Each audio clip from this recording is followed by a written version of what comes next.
चलो देखते हैं। अध्याय 5 पढ़ रहे हैं और अध्याय 5 में सोसाइटियों का प्रबंध है ना? अध्याय 5 में क्या है? एक बार रिवाइज कर लेते हैं, जो अध्याय 5 में पढ़े हैं उसको थोड़ा-सा।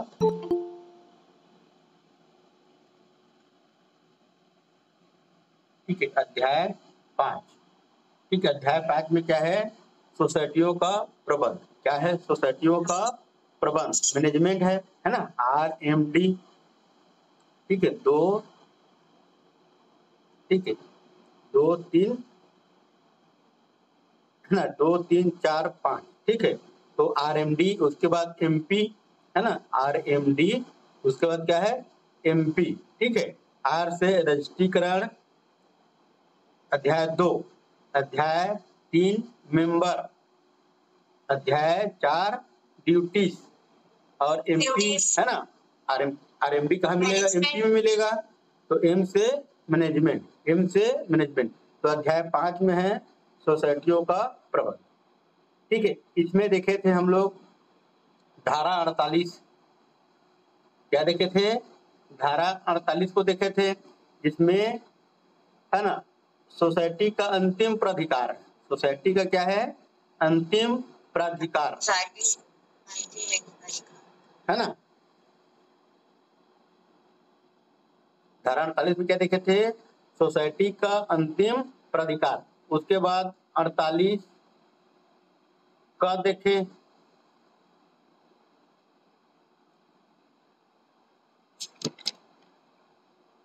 है ना? उसके बाद क्या देखे? 48 का, जिसमें विनिर्दिष्ट पद धारण करने के लिए निर्भरताएं। क्या है? निर्भरताएं। ठीक है, कोई भी पद है उसको धारण करने के लिए क्या है? निर्भरताएं। ठीक है, निर्भरताएं, विनिर्दिष्ट पद धारण करने के लिए निर्भरताएं। फिर 48 ख में देखे थे प्रतिनिधि एवं प्रत्यायुक्त, है ना? प्रतिनिधि और प्रत्यायुक्त के बारे में देखे थे। प्रतिनिधि तथा प्रत्यायुक्त, प्रत्यायुक्त इसके बारे में देखे। फिर धारा 48 का, फिर धारा 48 का बोर्ड की शक्तियां। क्या देखे थे? बोर्ड की शक्तियां। तो धारा 48 में क्या है? धारा 48 में सोसाइटियों का अंतिम प्राधिकार, सोसाइटियों का अंतिम प्राधिकार 48। फिर 48 क ख ग। ठीक है, तो क में क्या है? विनिर्दिष्ट पद धारण करने के लिए निर्हरताएं। तो केवल निर्हरताएं को याद रखना, फिर आपको याद आ जाएगी इधर का वर्णन। 48 ख, 48 ख में क्या है? प्रतिनिधि तथा प्रत्यायुक्त। प्रतिनिधि तथा प्रत्यायुक्त के बारे में है कि कौन प्रतिनिधि बन सकता है। फिर 48 का बोर्ड की शक्तियां, बोर्ड की शक्तियां देखे। फिर उसके बाद देखे, है ना, धारा 49। उसके बाद क्या देखे? धारा 49। ठीक है, तो धारा 49 में वार्षिक साधारण सम्मेलन। क्या देखे? वार्षिक साधारण सम्मेलन, वार्षिक साधारण सम्मेलन, इतना देखे हैं। अब इसमें आगे देखेंगे तो आगे है, ठीक है, क ख नहीं पढ़ना है। 49 ग को पढ़ना पड़ेगा, 49 घ को पढ़ना पड़ेगा, घ, और 49 अंगा को। ठीक है, इतना आपको पढ़ना पड़ेगा। ठीक है, देखो 48 का और तीन क ख ग पढ़े, क ख ग। ठीक है, क ख ग पढ़े। अब इस ग से फिर आगे बढ़ाना है 49 को, ग घ अंगा, है ना? ग घ अंगा, उसमें के ग को लेना है, 48 के ग को लेकर के आगे बढ़ना है, ग घ अंगा। तो ग में क्या है? तो ग में है लोकहित, ठीक, याद रखना,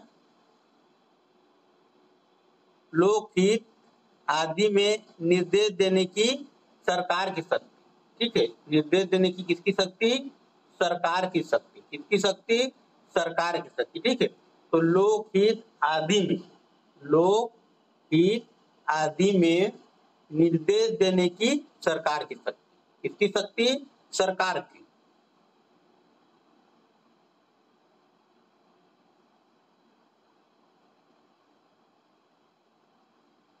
ठीक है। फिर अंगा में देखेंगे तो विनियमन बनाने, विनियमन बनाने, विनियमन बनाने के निर्देश देने की रजिस्ट्रार की शक्ति, ठीक है। सरकार के बाद किसका आता है स्थान? रजिस्ट्रार का। तो रजिस्ट्रार की शक्ति घ में विनियमन बनाने के निर्देश देने की रजिस्ट्रार की शक्ति। फिर अंगा में कतिपय परिस्थितियों में प्रबंध संचालक, प्रबंध संचालक और मुख्य कार्यपालक अधिकारी की नियुक्ति, मुख्य कार्यपालक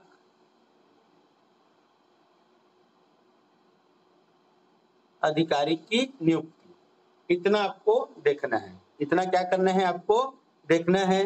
तो धारा 49 में क्या था हम लोग जो पढ़ चुके हैं, वार्षिक साधारण सम्मेलन, वार्षिक साधारण सम्मेलन। अब 49 ग घ अंगा, 49 ग घ अंगा।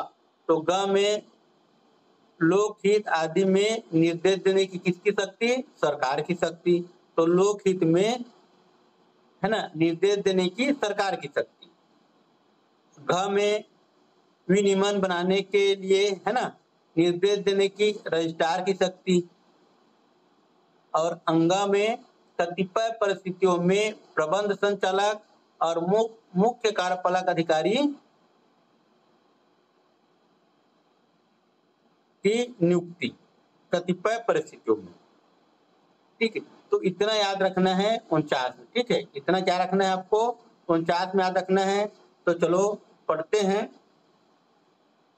49 घ को, ठीक है। घ को नहीं, ग को पढ़ना पड़ेगा, है ना, ग को पढ़ेंगे, घ को पढ़ने की जरूरत नहीं है, ठीक है। तो 49 ग, 49 ग। तो लोकहित आदि में निर्देश देने की किसकी शक्ति? सरकार की शक्ति, ठीक है। लोकहित में है ना, लोकहित मतलब जनता के हित में। तो जनता के हित में निर्देश देने की शक्ति किसके पास रहेगा? सरकार के पास। कौन सा अनुच्छेद, कौन से धारा में? 49 ग, 49 ग।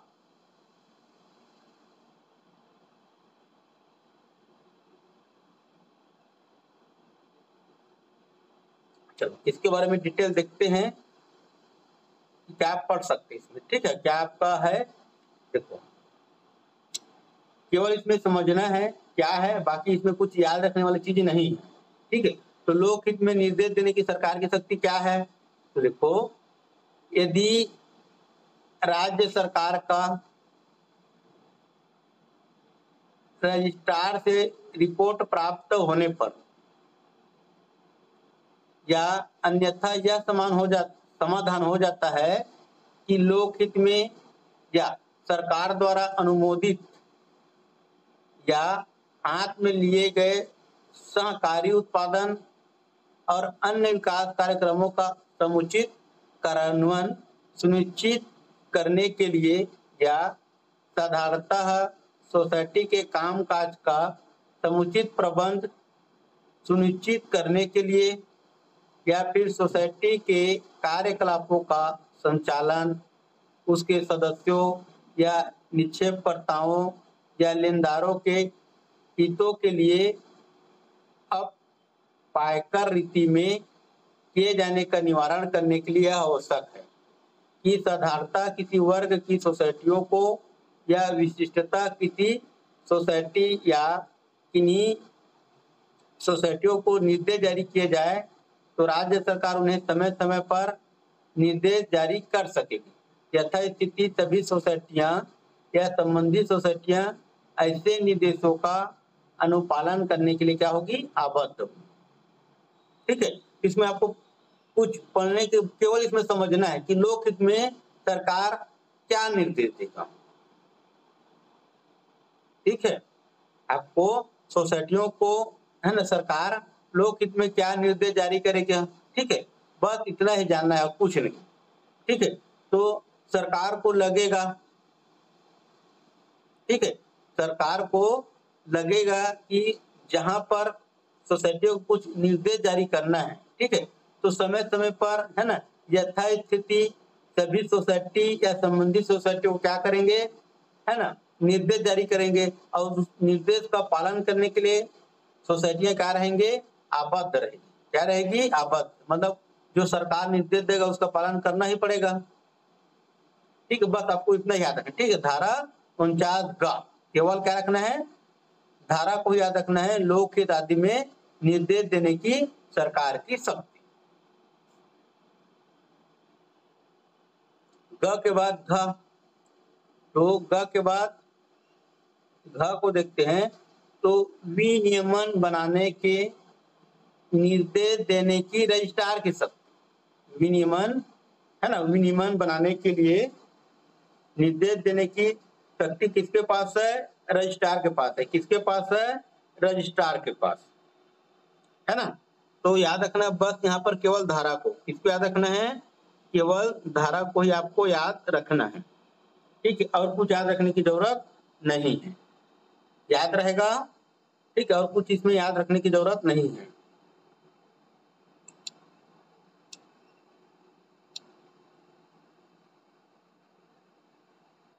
ठीक है, अब देखते हैं धारा 49 अंगा। धारा 49 अंगा को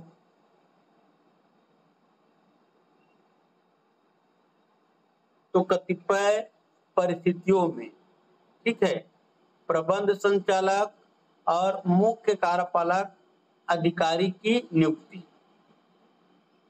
कतिपय परिस्थितियों में प्रबंध संचालक और मुख्य कार्यपालक अधिकारी की नियुक्ति के संबंध में कौन सी धारा है, तो धारा 49 अंगा, है ना।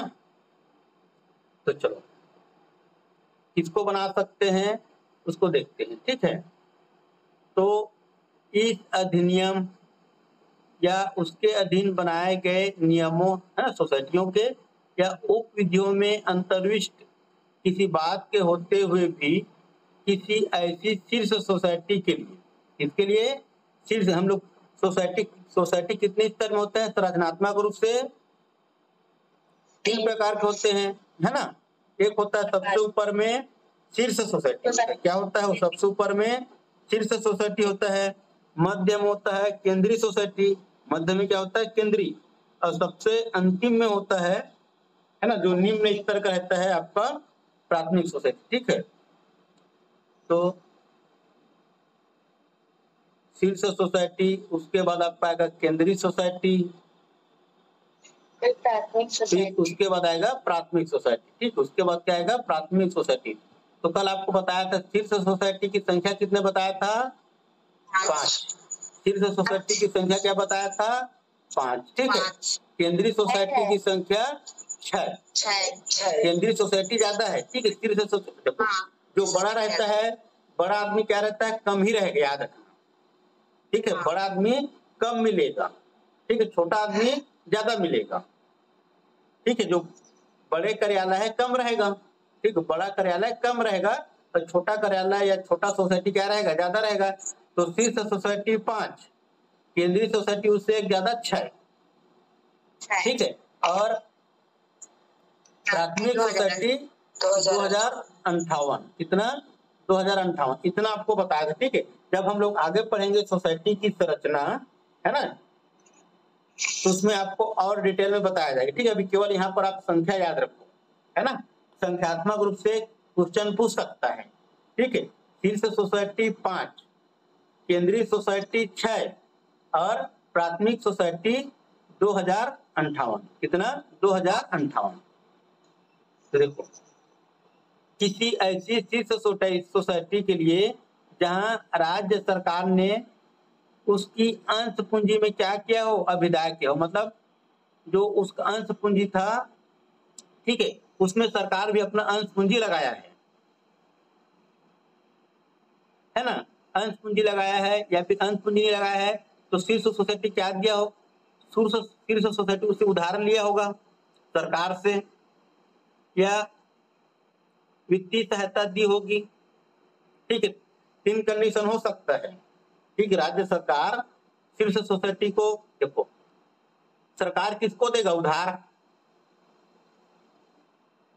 ठीक है, डायरेक्ट केंद्रीय सोसाइटी को तो नहीं देगा, या डायरेक्ट प्राथमिक सोसाइटी को नहीं देगा, है ना? शीर्ष सरकार देगा शीर्ष सोसाइटी को, और शीर्ष सोसाइटी फिर केंद्रीय सोसाइटी को देगा। केंद्रीय सोसाइटी अपने अधीनस्थ प्राथमिक सोसाइटी को देगा, है ना? ऐसी चैनल चलता है ना कि डायरेक्ट प्राथमिक सोसाइटी को तो उधार नहीं दे सकते। ठीक है, तो सरकार का अंश पूंजी किसके साथ रहेगा? शीर्ष सोसाइटी के साथ। किसके साथ? शीर्ष सोसाइटी के साथ। ठीक है, या इसी को उधार दे रहेगा या फिर वित्तीय सहायता दे रहेगा, है ना? या फिर किसी अन्य रूप में दिए गए उधारों के प्रतिदाय की प्रत्याभूति दी है, तो क्या करेगा? प्रथम वर्ग के अधिकारी की श्रेणी से अनिम्न श्रेणी का, मतलब जो प्रथम श्रेणी का जो अधिकारी है उसी श्रेणी का एक प्रबंध संचालक होगा, है ना? प्रथम श्रेणी का क्या होगा? प्रथम मतलब क्लास 1, क्लास 1 से कम नहीं होना चाहिए। ठीक है, तो प्रथम वर्ग मतलब क्लास 1 के अधिकारी का क्या होगा? एक प्रबंध संचालक होगा। ठीक है, तो इस प्रबंध संचालक का चयन कौन करेगा? राज्य स्तर पर गठित एक बोर्ड द्वारा किया जाएगा। ठीक है, एक बोर्ड द्वारा किया जाएगा। अब उस बोर्ड में क्या होगा? कौन कौन सदस्य हो सकते हैं उस बोर्ड में? ठीक है, जो प्रबंध संचालक का चयन करेगा। ठीक है, जो बोर्ड है, बोर्ड क्या करेगा? प्रबंध संचालक का चयन करेगा राज्य स्तर से। ठीक है, प्रबंध संचालक का क्या करेगा? चयन। ठीक है, राज्य स्तर से करेगा, तो बोर्ड में तो कोई सदस्य होंगे ना। ठीक है, तो क्या होगा? कृषि उत्पादन आयुक्त। ठीक है, कृषि उत्पादन आयुक्त सदस्य हो सकते हैं। ठीक है, कृषि उत्पादन आयुक्त। ठीक है, शीर्ष सोसाइटी का अध्यक्ष, शीर्ष सोसाइटी का अध्यक्ष।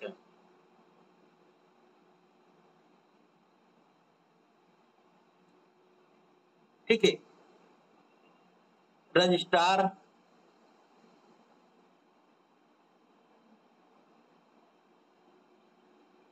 और ठीक रजिस्ट्रार हो गया। फिर सहकारी सोसाइटी या शीर्ष सोसाइटी। ठीक है, सहकारी सोसाइटी या फिर सहकारी सोसाइटी और शीर्ष सोसाइटी के बोर्ड द्वारा नाम निर्दिष्ट एक संचालक होगा। ठीक है, इन्हीं लोग मिल करके क्या करेंगे? प्रबंध संचालक का चयन करेगा। इसका चयन करेगा प्रबंध मतलब ये राज्य स्तर पर गठित क्या होगा? बोर्ड के सदस्य होंगे राज्य स्तर पर गठित। ठीक है, प्रबंध संचालक के चयन के लिए राज्य स्तर पर जो है ना बोर्ड का गठन किया जाएगा, उस बोर्ड के गठन में आपका कृषि उत्पादन आयुक्त एपीसी, ठीक है, शीर्ष सोसाइटी का अध्यक्ष, है ना, रजिस्ट्रार, सहकारी सोसाइटी या फिर शीर्ष सोसाइटी के नाम निर्दिष्ट, ठीक है, आपका प्रबंध संचालक का चयन करेंगे। इतना याद रहेगा। ठीक, याद रखना है कृषि उत्पादन आयुक्त रहेगा, शीर्ष सोसाइटी का अध्यक्ष रहेगा, रजिस्ट्रार रहेगा और सहकारी सोसाइटी और शीर्ष सोसाइटी के नाम निर्दिष्ट व्यक्ति भी इसमें शामिल रहेंगे। ठीक है, जिसको बुलाया जाएगा बोर्ड में शामिल होने के लिए। ठीक है, सदस्य ग्रुप में। चलिए आगे देखते हैं। ठीक है, लेकिन देखो अब उसमें तो एक ही सदस्य नहीं है। ठीक, लगभग 5 सदस्य, लगभग कितना 5 सदस्य हैं। ठीक है, तो पांचों में क्या एक मत हो सकता है क्या? ठीक, अगर 5 लोग रहेंगे तो 5 लोगों में कभी एक मत नहीं हो सकता। ठीक है, अगर 5 व्यक्ति को किसी काम को करने के लिए बिठा दिया जाए, ठीक है, 5 व्यक्ति को किसी काम को करने के लिए क्या किया जाए, बिठा दिया जाए, तो पांचों का मत एक मत नहीं रहता है।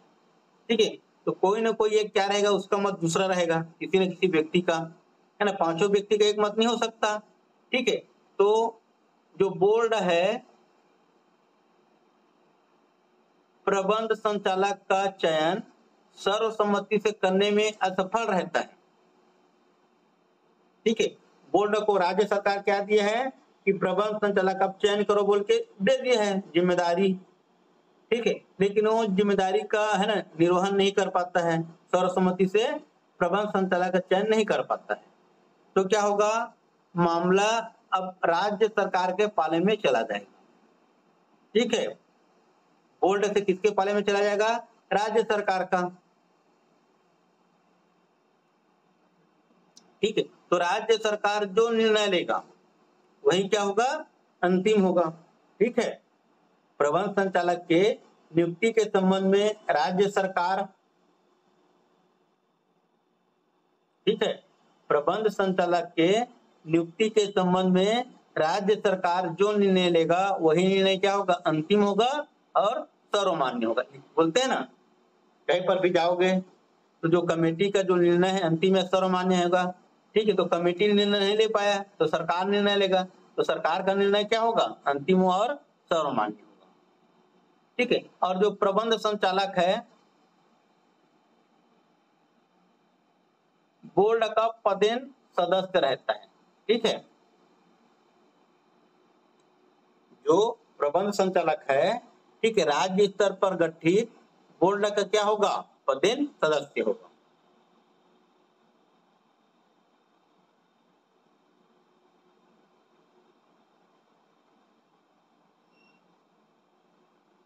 ये हो गया आपका प्रबंध संचालक के नियुक्ति के संबंध में। ठीक है, प्रबंध संचालक के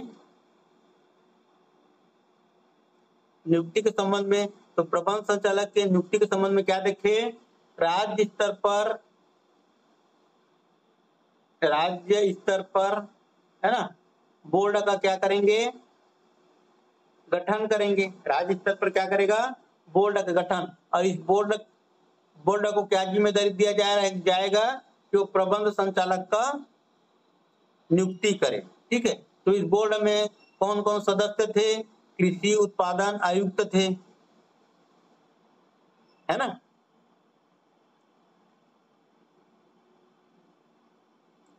कृषि उत्पादन आयुक्त थे, रजिस्ट्रार थे, शीर्ष सोसाइटी के अध्यक्ष थे।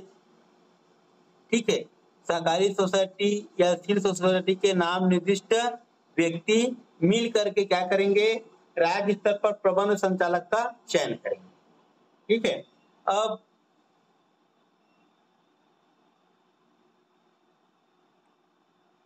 हमें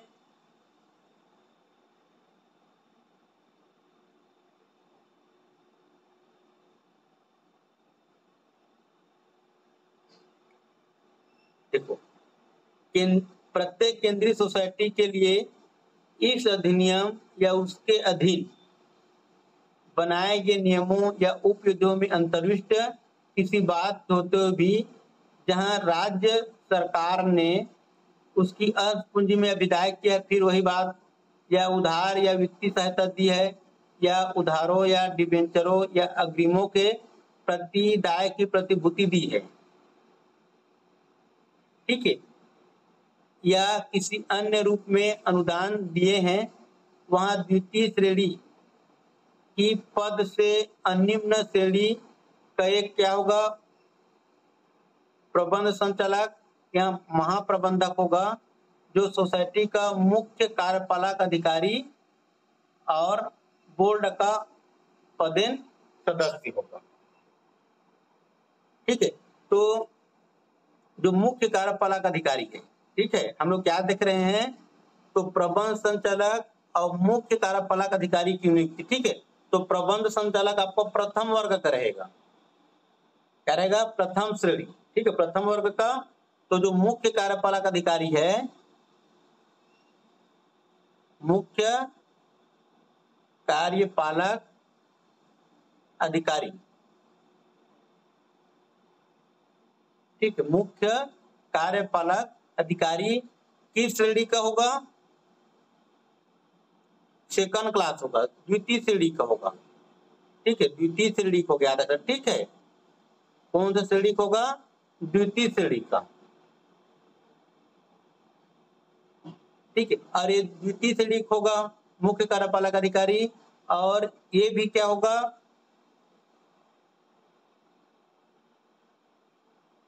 ठीक है, मुख्य कार्यपालक अधिकारी भी बोर्ड का क्या होगा, पदेन सदस्य होगा। क्या होगा, बोर्ड का पदेन सदस्य। क्या होगा, बोर्ड का पदेन सदस्य।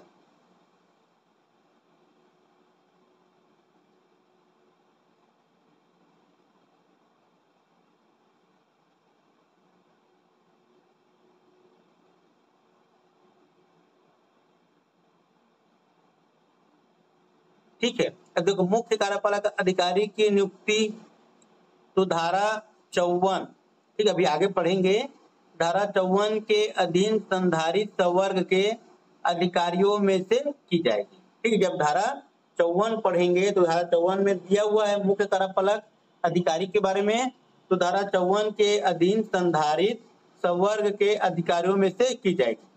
और यदि ऐसा संवर्ग वहां पर गठित किया गया है तो अन्य दशाओं में क्या होगा, रजिस्ट्रार के अनुमोदन से की जाएगी। ठीक है, रजिस्ट्रार जिस व्यक्ति के नाम पर क्या लगा देगा, ठप्पा लगा देगा। ठीक है, वही क्या बन जाएगा, आपका मुख्य कार्यपालक अधिकारी। ठीक है, अब मुख्य कार्यपालक अधिकारी क्या काम करेगा, मुख्य कार्यपालक अधिकारी ऐसे कर्तव्यों का पालन करेगा और ऐसी शक्तियों का प्रयोग करेगा जो कि विहित की जाए। ठीक है, तो देखो यहाँ पर प्रबंध संचालक और मुख्य कार्यपालक अधिकारी, तो मुख्य कार्यपालक अधिकारी की नियुक्ति कौन करेगा, रजिस्ट्रार। कौन करेगा, रजिस्ट्रार करेगा। ठीक है, याद रखना, कौन करेगा, मुख्य कार्यपालक अधिकारी की नियुक्ति रजिस्ट्रार। और मुख्य कार्यपालक अधिकारी किस श्रेणी का अधिकारी होना चाहिए, सेकंड क्लास। प्रबंध संचालक है ना, प्रथम श्रेणी का अधिकारी है, और इसकी नियुक्ति के लिए राज्य स्तर पर एक बोर्ड बनाया जाता है। ठीक है, जिसमें आपका कृषि उत्पादन आयुक्त रहेगा, शीर्ष सोसाइटी के अध्यक्ष रहेंगे, रजिस्ट्रार रहेगा, और सहकारी सोसाइटी और शीर्ष सोसाइटी के नाम निर्दिष्ट अधिकारी शामिल रहेंगे। ठीक है, और दोनों ही क्या होगा, बोर्ड का पदेन सदस्य होगा। दोनों ही क्या होगा, बोर्ड का पदेन सदस्य। देखो आपको इसमें कंफ्यूजन नहीं होना है। धारा 49 में देखे थे वार्षिक साधारण सम्मेलन। ठीक है, वार्षिक साधारण सम्मेलन धारा 49 में। ठीक है, धारा 50 में देखेंगे विशेष साधारण सम्मेलन। ठीक है, विशेष साधारण सम्मेलन। चलो धारा 49 में देखे थे वार्षिक साधारण सम्मेलन, फिर 49 घ अंगा, तो ग में लोकहित में है ना निर्देश देने की सरकार की शक्ति, घ में विनियमन बनाने के है ना रजिस्ट्रार की शक्ति, और धारा 49 अंगा में देखे थे कतिपय परिस्थितियों में प्रबंध संचालक और मुख्य कार्यपालक अधिकारी की नियुक्ति। ठीक है, अब देखो धारा 50 धारा 50 में विशेष, ठीक है, विशेष साधारण सम्मेलन, विशेष साधारण सम्मेलन, ठीक है, धारा 50 में, है ना। अब इसी में देखेंगे 50 का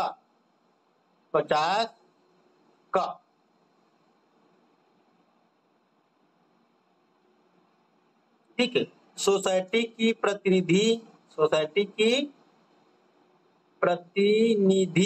है ना, सोसाइटी के प्रतिनिधि या फिर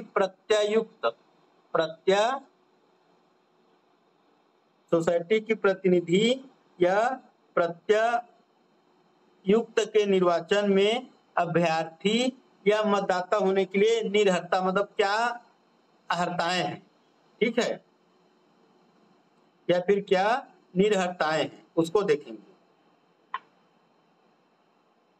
ठीक है।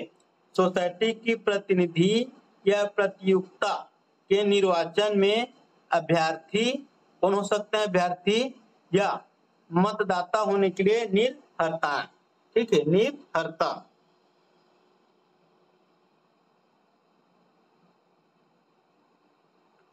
ठीक है।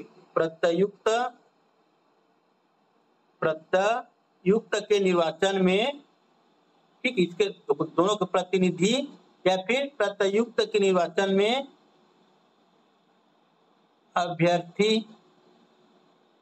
या फिर मतदाता होने के लिए निरर्हता है, ठीक है।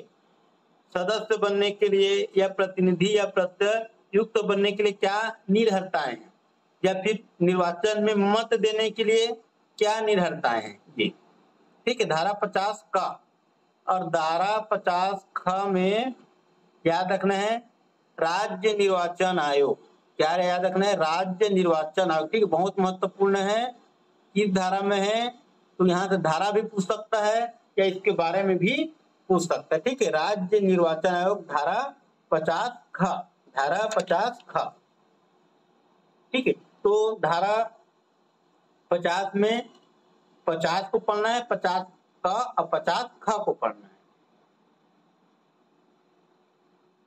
ठीक है। तो चलो देखते हैं विशेष साधारण सम्मेलन, सम्मेलन लिखा है, सम्मेलन है, ठीक है। तो इसके बारे में देखते हैं,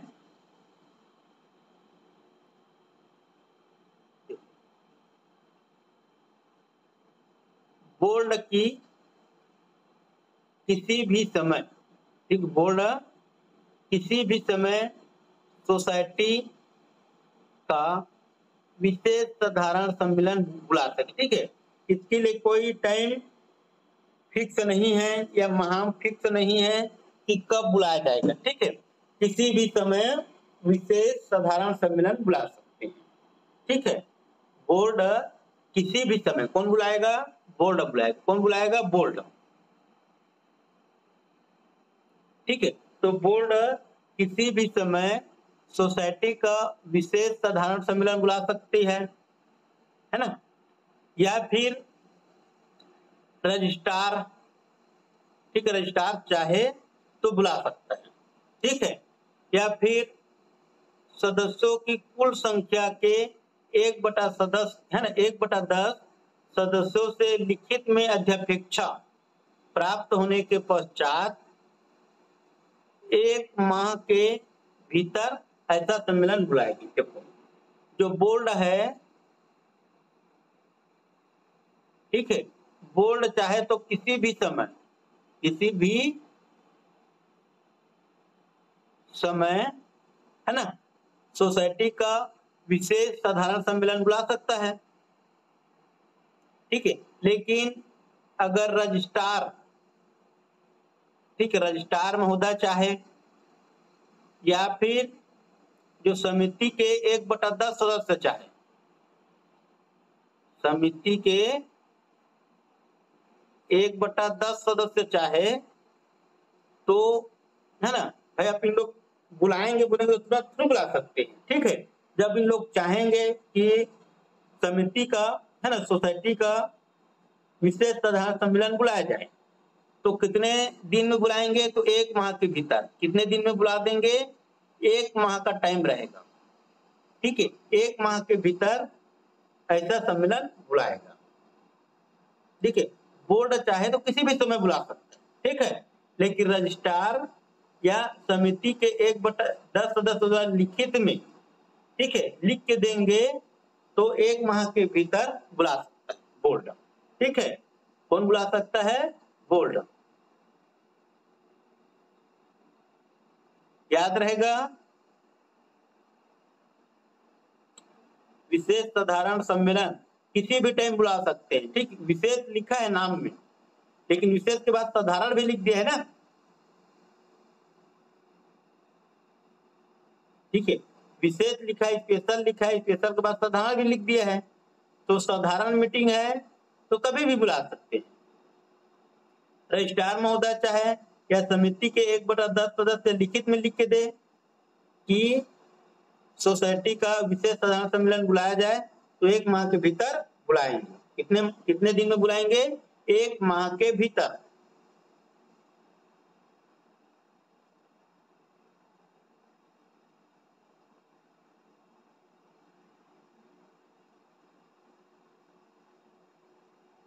ठीक है, देखो अब रजिस्ट्रार महोदय या समिति के 1/10 सदस्य क्या कर रहे हैं? ठीक है, मीटिंग की मांग कर रहे हैं, ठीक है। उस अध्यपेक्षा के अनुसार किसी सोसाइटी का विशेष साधारण सम्मेलन नहीं बुलाया जाए, ठीक है, नहीं बुला रहे हैं बोर्ड, ठीक है, तो क्या करेगा? रजिस्ट्रार या उसके द्वारा इस संबंध में प्राधिकृत, ठीक है, रजिस्ट्रार बुला सकता है, ठीक है, स्वयं रजिस्ट्रार बुला सकता है। अगर स्वयं रजिस्ट्रार नहीं बुलाएगा तो क्या करेगा? किसी को प्राधिकृत करेगा मीटिंग बुलाने के लिए, ठीक है। तो प्राधिकृत किए गए किसी व्यक्ति को यह शक्ति होगी, है ना, कि वह ऐसा सम्मेलन बुलाए और उस सम्मेलन के संबंध में यह समझा जाएगा कि वह बोर्ड द्वारा बुलाया गया सम्मेलन, ठीक है। देखो रजिस्ट्रार चाह रहा है कि समिति है ना, सहकारी सोसाइटी का विशेष साधारण सम्मेलन बुलाया जाए, लेकिन बोर्ड क्या कर रहा है? अपना मनमानी कर रहा है, नहीं बुला रहा है, ठीक है। 1 माह बीत गया, 2 माह बीत गया, 3 माह बीत गया, बुला ही नहीं रहा है, तो रजिस्ट्रार महोदय स्वयं संज्ञान में लेंगे और किसी व्यक्ति को क्या करेगा? प्राधिकृत करेगा, किसी व्यक्ति को क्या करेगा? कैप्चर करेगा अपने अंडर और उसको बोलेगा कि जाओ तुम जाओ और इस सहकारी सोसाइटी का विशेष साधारण सम्मेलन बुलाओ, ठीक है। तो व्यक्ति क्या करेगा?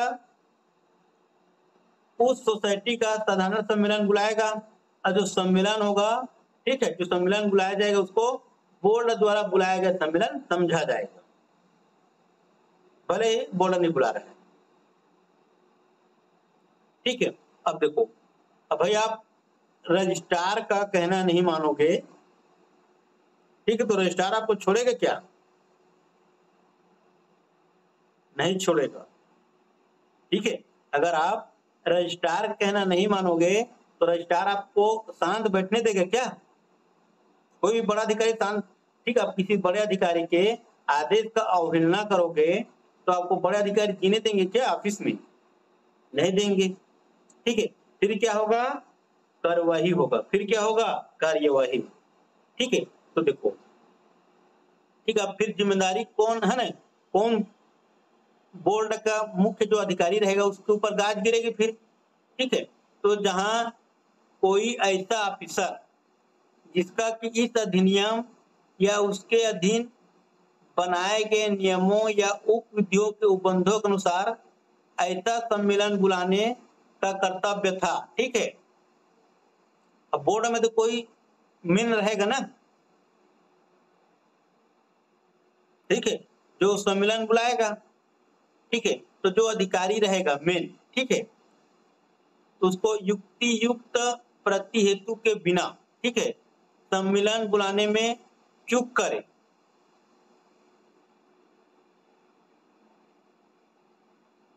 ठीक है, सम्मेलन बुलाने में चूक होने पर ठीक है क्या करेगा, जो जिम्मेदार अधिकारी रहेगा, जिम्मेदार अधिकारी रहेगा उसको 7 वर्ष के लिए, कितने वर्ष के लिए, 7 वर्ष के लिए ठीक निर्हरित घोषित कर देगा, ठीक है, अयोग्य घोषित कर देगा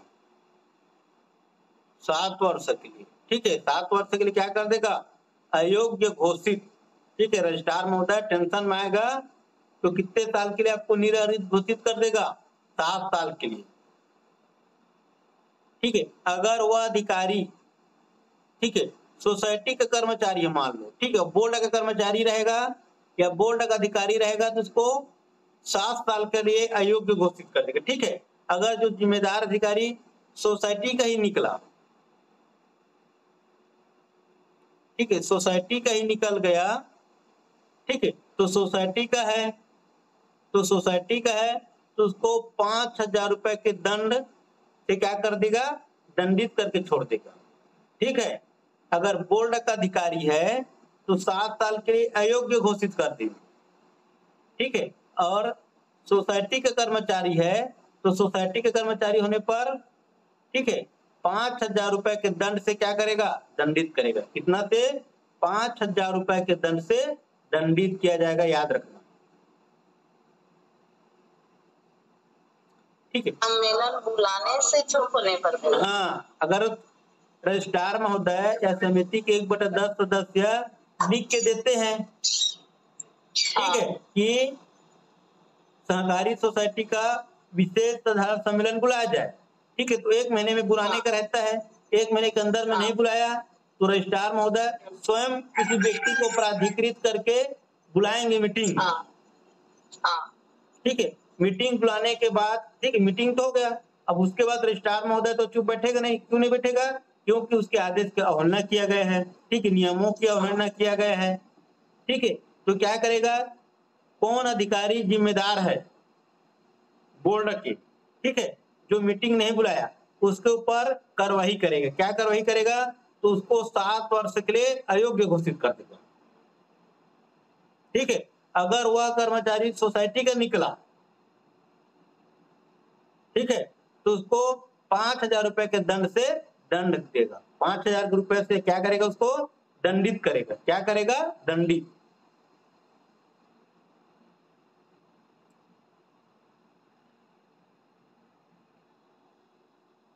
ठीक है। परंतु इस उपधारा के अधीन कोई आदेश तब तक नहीं दिया जाएगा जब तक कि संबंधित व्यक्ति को सुनवाई का युक्तियुक्त अवसर न दे दिया गया, ठीक है। देखो सरकारी कार्यालयों में या सरकारी संस्थाओं में ठीक है किसी के ऊपर डायरेक्ट कार्रवाई नहीं होता, ठीक है, सीधी कार्रवाई किसी के ऊपर नहीं होता है, ठीक है।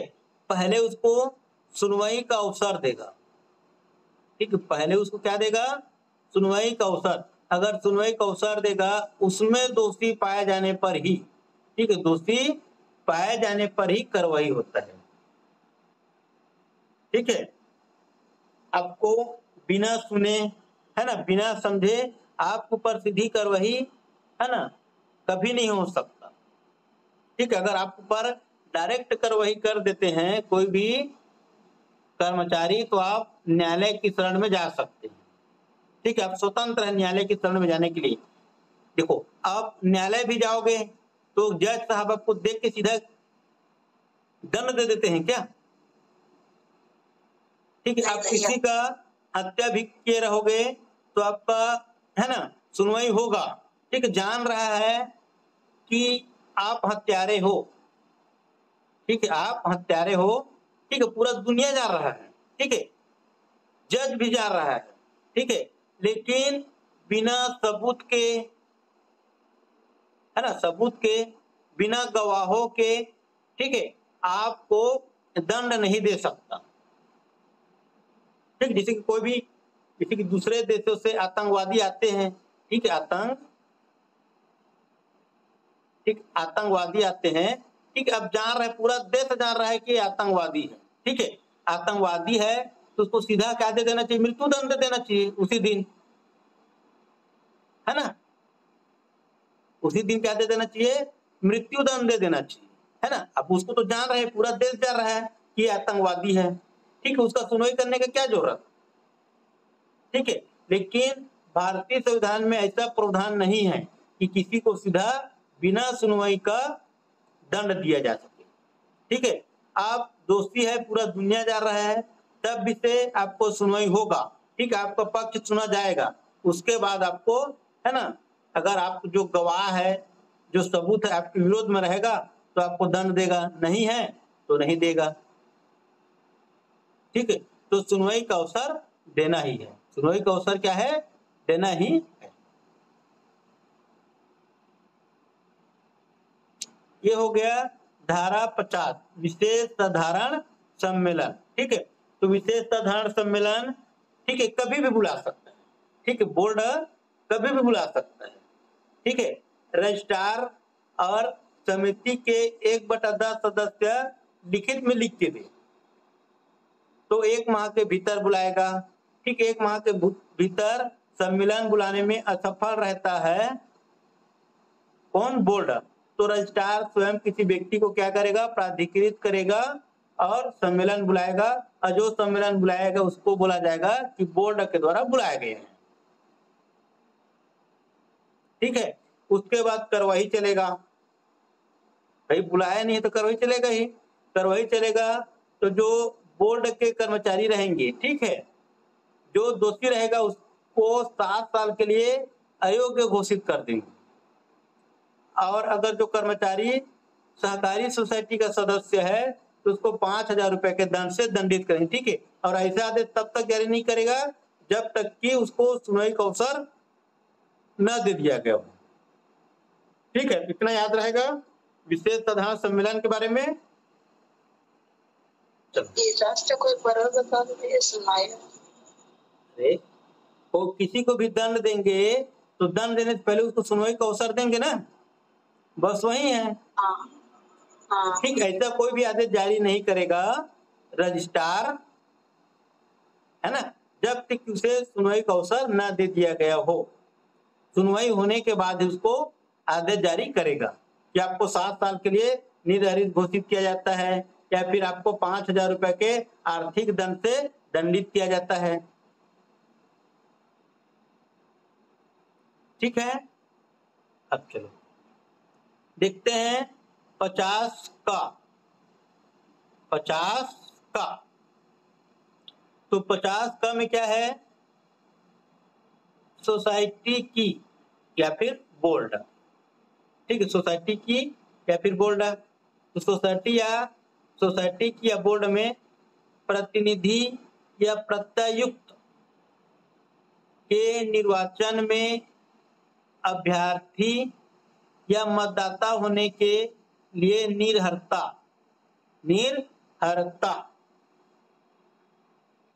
ठीक है, प्रतिनिधि या प्रत्यायुक्त के निर्वाचन में अभ्यर्थी या मतदाता होने के लिए निर्हरता।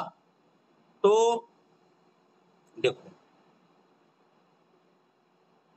कोई भी व्यक्ति सोसाइटी की या बोर्ड की, सोसाइटी की या फिर बोर्ड के सदस्य या फिर प्रतिनिधि या प्रत्यायुक्त के सदस्य के रूप में निर्वाचन हेतु अभ्यर्थी होने के लिए ना अर्हित नहीं होगा, मतलब योग्य नहीं होगा, यदि वह उस सोसाइटी या किसी अन्य सोसाइटी के प्रति किसी ऐसे उधार या अग्रिम के लिए जो उसने ऐसी सोसाइटी के सदस्य के रूप में लिया है 12 माह से अधिक कालावधि के लिए क्या है, बकाया है, ठीक है। देखो सिंपल भाषा में समझो, देखो किसी भी सोसाइटी या बोर्ड के सदस्य बनना है या प्रतिनिधि बनना है या प्रत्यायुक्त के सदस्य ग्रुप में आप निर्वाचन में खड़ा होना चाहते हो,